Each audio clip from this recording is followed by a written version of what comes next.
Salut les amis, j'espère que vous allez bien. On se retrouve pour une nouvelle vidéo sur l'univers de Boruto et il est enfin temps de parler du chapitre 69 de Boruto qui se nomme Captivé avec un S et ça prend tout ce sens dans ce chapitre puisque que ça soit le lecteur ou même Shikamaru qui va se retrouver face tout simplement à Eida pour la première fois et comprendre son pouvoir, on est tous captivés par ce qui se passe dans ce chapitre 69. Alors on n'est pas dans un chapitre où l'action est présente à 100%, on a vraiment un déballage d'émotions, de sentiments et de possibles suites par rapport à tel ou tel personnage, que ce soit Mitsuki Sarada, le destin de Sasuke et surtout l'avenir de Kawaki par rapport au choix qu'il va devoir faire entre Eida, Konoha, Naruto et surtout l'émotion qu'il ressent en sachant que son frère Boruto est en vie.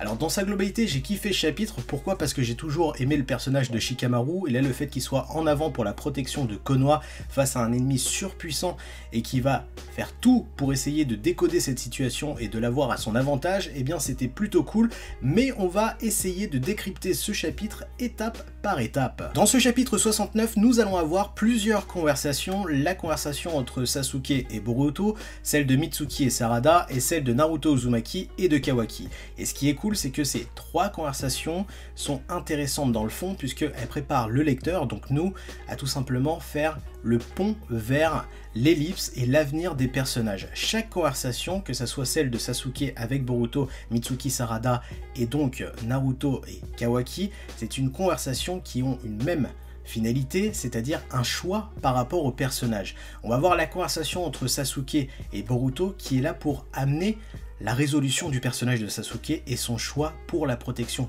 de Boruto et de Konoha.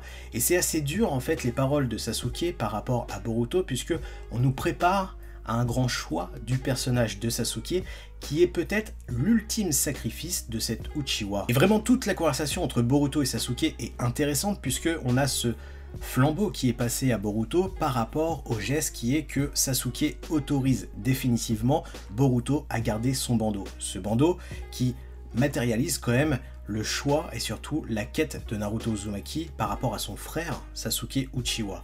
Et c'est le terme d'ailleurs qui va être utilisé dans cette conversation puisque Boruto considère Kawaki comme son frère et vice versa, et on a un Sasuke qui veut vraiment endosser ce dur rôle du détesté du village de Konoha, et donc personne d'autre ne doit être détesté par rapport aux villageois de Konoha. Et c'est là où on a enfin cette phrase de Sasuke qui est « il est temps pour moi peut-être de faire ma résolution ». Et ce mot veut vraiment tout dire. Est-ce que Sasuke est prêt à donner sa vie? Est-ce que Sasuke va faire le choix de bien entraîner Boruto pour son avenir, donc par rapport à l'ellipse, avoir un entraînement où Boruto partirait avec Sasuke, ou est-ce que, Sasuke va définitivement passer l'arme à gauche et donc léguer tout ce qu'il a à son élève Boruto, l'avenir de Konoha, sa cape et son katana. Et cette conversation entre Boruto et Sasuke se termine par Ino qui va avertir Sasuke et Naruto que Code est arrivé à Konoha avec une personne non identifiée et que Shikamaru est en danger. Et j'ai vu beaucoup de personnes s'affoler sur Twitter, etc. Pourquoi? Parce que Sasuke décide d'emmener Boruto avec lui. Mais pour moi, Sasuke n'est pas suicidaire sur cet acte-là. Pourquoi? Parce qu'il sait très bien ce que Boruto était capable de faire face à Code lors du précédent combat. Et il a une deuxième carte à jouer qui est le plan de Shikamaru. Shikamaru qui est en train de décrypter la situation de Code par rapport à Eida. Est-ce que Eida veut véritablement l'amour de Kawaki? Mais rappelez-vous qu'elle a aussi un petit faible pour Boruto Uzumaki. Donc reste à voir ce qui va se passer dans le chapitre 70 de Boruto avec la venue de Boruto face à Eida, mais il est fort à parier que Boruto sera le point de négociation avec Eida, puisque il va sûrement dire à Eida que Boruto et Kawaki sont une même pièce, ils sont frères, ils sont liés, et que si l'un ou l'autre meurt, elle ne pourra pas être appréciée et aimée par Kawaki.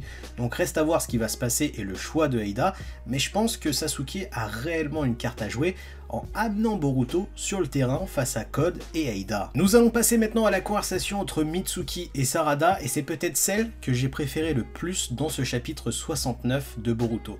Pourquoi? Parce que on a enfin une remise en avant de deux personnages un petit peu oubliés depuis plusieurs chapitres et dans l'anime Boruto, c'est-à-dire les coéquipiers de Boruto, Mitsuki et Sarada, qui demandent que à être développés. Et je pense qu'on est sur le point culminant d'une décision, d'un choix de Masashi Kishimoto de développer Mitsuki et Sarada.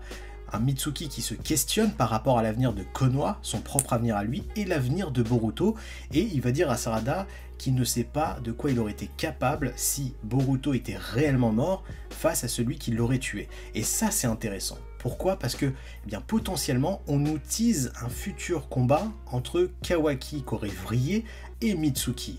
Et d'un autre côté, on a Sarada qui va se poser les mêmes questions, qui va un petit peu jalouser sa situation par rapport à celle de Boruto. Alors quand je dis qu'elle la jalouse, c'est par rapport à l'amour que Sasuke reflète sur le personnage de Boruto, et elle se sent un petit peu à côté. Mais son but est de devenir Hokage. Et pour devenir Hokage, il faut qu'elle devienne plus puissante et apporter un meilleur soutien à Boruto, c'est-à-dire évoluer en termes de puissance. Et donc ce qu'on peut analyser de cette conversation entre Mitsuki et Sarada, c'est que l'ellipse est marquée par rapport à leurs paroles, qui est qu'une phase d'entraînement va arriver pour que tous deux se développent et talonnent la puissance de Boruto, et surtout que les deux, eh bien, soit une réelle aide pour le personnage de Boruto face aux futures menaces Otsutsuki.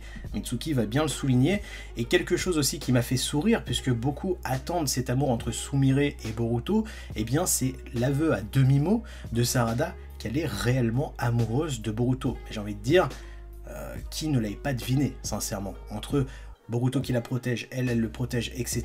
Lui sera l'ombre de l'Hokage, elle sera l'Hokage. Tout est déjà prédestiné sur cet amour, même si elle n'est pas réellement avouée. Elle avoue son amour à Boruto en devenant plus puissante, en se questionnant sur sa relation avec Boruto, le village de Konoha et celle de Mitsuki.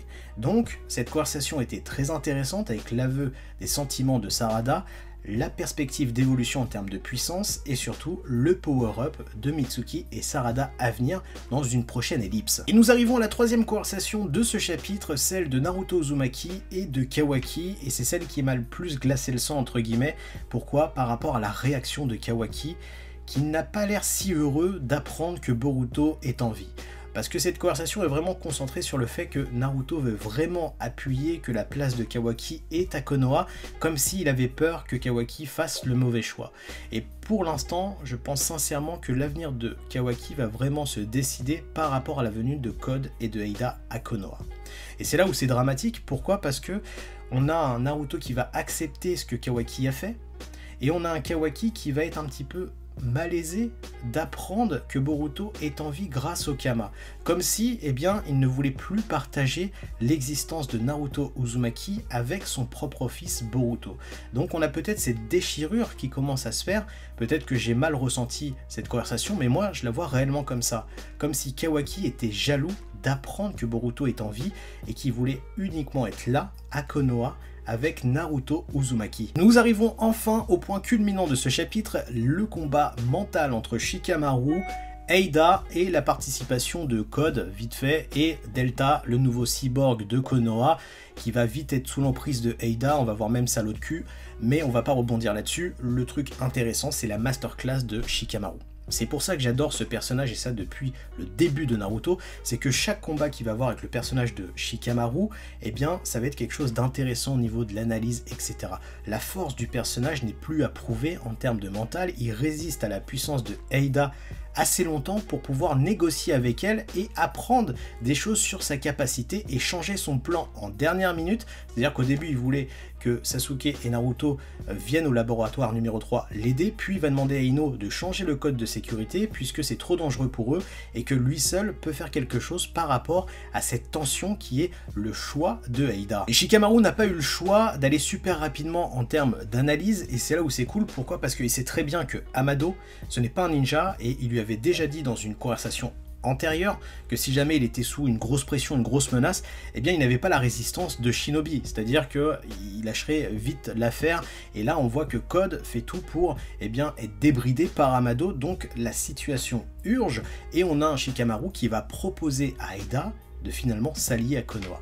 Et donc là on a la place de la reine et du roi qui se confrontent par rapport au plan de Code. Donc quelle va être la décision de Eida? Et c'est là où la venue de Boruto pourrait matcher par rapport à cette décision et donc laisser Code sans réellement de pouvoir. Mais je pense sincèrement que pour le bien du scénario, Code va réussir à enlever son limiteur de puissance et donc obtenir sa puissance originelle, mais qu'il va y avoir quelque chose qui va bloquer pour qu'on ait cette ellipse face à Code pour que Boruto, Mitsuki et Sarada s'entraînent avant le combat final face à Code. Donc vous l'aurez compris, dans ce chapitre 69 de Boruto, on était confronté à des futurs choix qui vont arriver dans le chapitre 70.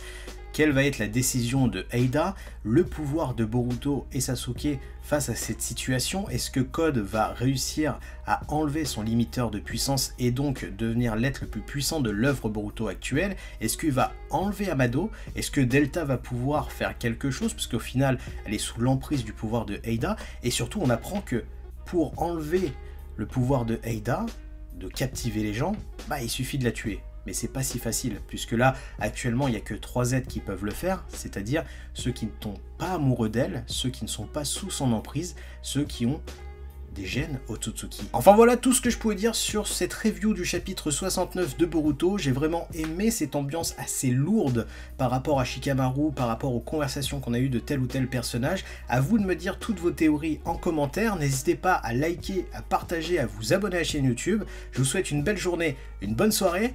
À très bientôt. Tchuss!